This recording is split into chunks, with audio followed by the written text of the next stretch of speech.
again, thank you for joining us for Monday Encouragement video. So last week we spoke about the fact that what God has in store for us is going to be far greater than anything we can think about, anything that we can ask from Him. And so this week I just wanted to talk about keeping the faith.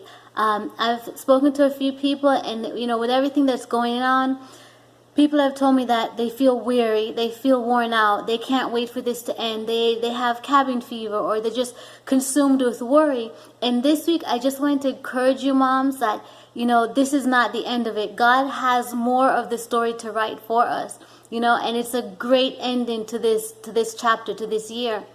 Some of you may not even feel like getting out of bed in the morning. Well, I just want to encourage you moms, let's get up, wash your face, straighten your crown, and face the day like the warrior that you are. And so this week I just wanted to talk about keeping the faith. I just wanted to encourage you to stay focused, not going back to the things that God has delivered us from, not being tempted to go back to that toxic relationship, or being tempted to go back to that substance abuse, but to truly trust God in where He's taking us in this moment. And yes, sometimes as moms, everything can get overwhelming, but truly trust in Him. So I'm going to be looking at a few verses today. And the first one is going to be found in Galatians 5:1.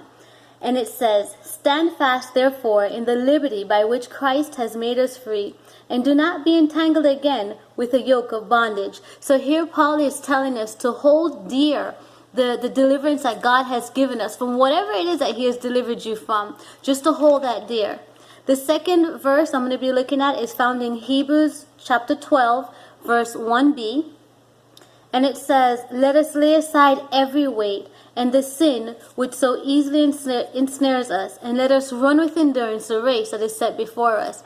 So here again we have Paul telling us that we are going to people, places, and things are going to tempt us to go back to the familiar, but God has called us to be new. God has something new for us, and He has called us to be new so that our newness can align with His newness.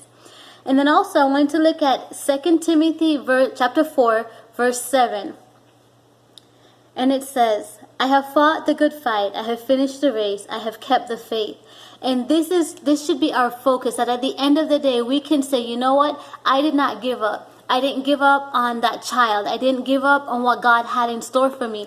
And we can have focus on the race that we're running, have focus on what God has called us to do, because we have promises from Him. And one of the promises that I just want to encourage you with this week is found in Isaiah 56, verse 1b. And it says, and this is God speaking, "For my salvation is about to come, and my righteousness to be revealed."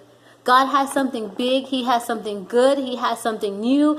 He has something powerful in store for us. We need to get up every day thanking Him for this day, not looking at the past, not looking at what's going on in the world, but focusing on God, focusing on His purpose, plan, and expectation.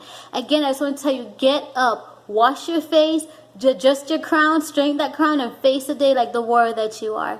Have a great week, and I will see you next week, Monday.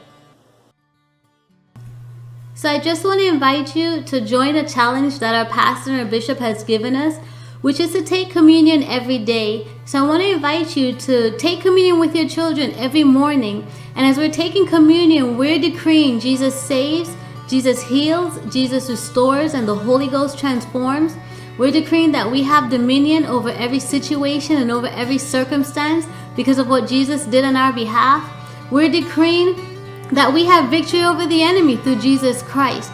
So every morning, get with your kids and take communion with us.